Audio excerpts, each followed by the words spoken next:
Hey YouTube, welcome back to my channel. This is an article about Prince Philip, and this is a video about Prince Philip's relationship with Harry. You know, he just wants to be called Harry, so I'm going to call him Harry for this video. And it has been revealed in a new royal biography that Prince Philip was heartbroken and devastated and could not comprehend why Prince Harry wanted to leave the firm, and he was shocked. It goes to show you that Meghan and Harry's selfishness has not only impacted on the lives of Meghan's family, it has also impacted on Prince Philip's life. And to think that they have done this at such a time when he is in his twilight years, he's had a lot of health complications. You would think that they would have at least waited a bit before they brought this shock departure on the rest of the royal firm, especially upon the Queen, who is a senior, and Prince Philip, who is extremely fragile and significantly older than everyone else in the firm. And I do have a lot of empathy for Prince Philip. So I'm going to get into this article by The Mirror, which is a UK publication.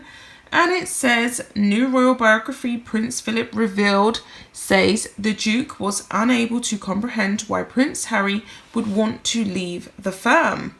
A royal biographer has claimed that Prince Philip walked away from Duke and Duchess of Sussex after the shock of Megxit. Earlier this year, Meghan Markle and Prince Harry shocked the world when they announced they would be stepping back as senior royals. Ingrid Seward, author of a new biography Prince Philip revealed, has claimed the Duke of Edinburgh was unable to comprehend why his grandson would want to leave the family. And a lot of us are baffled as to why Harry wanted to leave the firm, because to be quite honest, he hasn't really left the firm for much. So the article continues. She said his advice to the young couple was ignored, and now he has stepped back from the situation. So he's now ignoring Meghan and Harry, and he's decided to keep out of it, which is an extremely sensible, classy thing to do. You can't make sense of insanity, so it's best to not try. And that's exactly what Prince Philip has done. He's decided that he's going to step back.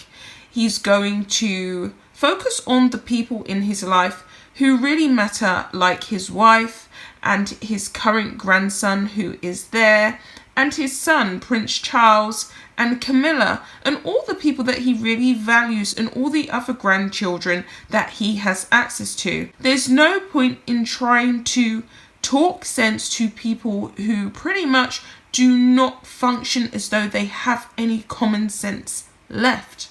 And it's unfortunate for me to have to say it like that, but that's really what we are dealing with. We are dealing with a couple that choose to not act in a sensible way.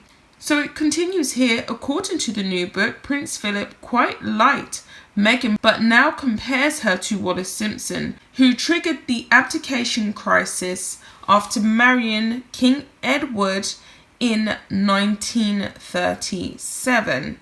And she is very much like that, but in this case it's not so critical because Harry was never directly in line to the throne. And the reality of it is that if William was to abdicate, which is very unlikely, and so on and so forth, there will always be someone to take the throne because it works in the line of succession, and that's just the truth of it. So the article continues on here. Mrs. Seward told Vanity Fair his grandson's behaviour is completely alien to him, so not unnaturally the relationship has suffered. Philip's way is that he says his bit and then steps back from the situation because he doesn't like to interfere. It was up to Harry and Meghan to listen, but they didn't. And Philip has always been very protective of the Queen, so if anyone upsets her, they upset him too. His mantra is the monarchy comes first, second and third, which is a sensible thing to have.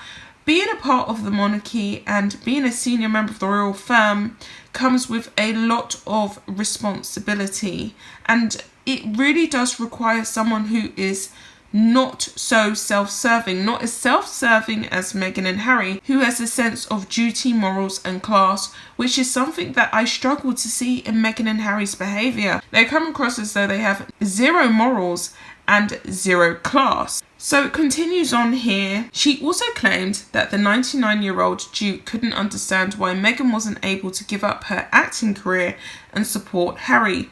While speaking to Sky News, Miss Seward said, "I think he's very, very disappointed because I think he feels he gave up his naval career in order to stand by the Queen and help the monarchy. And why can't Meghan just give up her acting career, support her husband and support the monarchy? As he used to say to Diana, this is not a popularity contest. This is all of us working together. He just cannot understand why she couldn't support Harry and help him rather than wanting to have her voice." And that is true. Why couldn't she support Harry in his birthright? Why couldn't she support him and be an honourable Duchess, not a loudmouth, moaning, self-centred, wokist, wannabe international public figure? We do not want Meghan Markle as a public figure. She wasn't a successful public figure on her own. She was regional. She was famous in Canada and she wasn't really an A-lister in Canada or the best that Canada had to offer. And also she couldn't make it in America. She actually had to go to Canada to become a somebody to get her little cable actress role. So she wasn't even really good enough for Hollywood, yet she's run back to Hollywood, yet Hollywood has always rejected her. Why doesn't she get it through her head that Hollywood rejected you when you was 18, 25, 32, 33, 34, 35, 37, 38, 39, 40. Hollywood was not interested in Meghan, and I have quoted the 40s because word on the street is that Meghan is 43. Those are just the facts. So I'm going to run with what I've heard because let's face it, you can't really rely on Meghan and Harry to tell the truth about anything. They said that they wanted to lead a private life in Canada, in Vancouver. They moved there. They rented out some fancy billionaire's mansion for however long. And then they suddenly, during lockdown, rushed to America. So they lie. They're compulsive lies. So we can't really rely on any facts that they try to give us because it's just simply not true. So it continues on here. Miss Seward added that Phillip did not want to be a part of the talks surrounding Harry and Meghan's future outside of the monarchy, which took place at the Sandringham estate in Norfolk in January. Since then, Meghan and Harry have moved to LA with their son Archie and have recently set up a new website for their charity. And this is the thing, they didn't even want to serve for the royal firm, which is one of the most charitable firms of the whole wide world, yet they're setting up this independent charity. Now, a lot of people believe that it's just a tax haven. It's just a way for them to evade having to pay taxes on their profits. And I truly do believe in that rhetoric. I think that it is going to be some kind of tax haven, to be honest. So it continues on here. Miss Seward has written more than 12 books on the royal family and spoke to friends, aides and sources close to the Duke for her latest biography. The book states the son of Greek and Danish royalty, consort to the Queen, and the grandfather of Prince Harry and William. Prince Philip has been at the heart of the royal family for decades, yet he remains an enigma to many. And he's very quiet. He is very tight-lipped, like Kate Middleton. He doesn't really ever make it about himself. And he's quite calm, isn't he? Which is a good trait to have, especially being a senior royal. So the article finishes off here by saying, now Ingrid Seward, the editor-in-chief of Majesty magazine, brings her decades of experience covering the royal family to this fascinating and insightful biography of Queen Elizabeth's husband and father, grandfather and great-grandfather of the next three kings of England. From his early childhood in Paris among aristocrats and his mother's battle with schizophrenia to his distinctive military service during the World War II and marriage to Elizabeth in 1947, Seward chronicles Philip's life and reveals his many faces as a father, philanthropist, philanderer and statesman. I'll be back with another video, guys. Bye.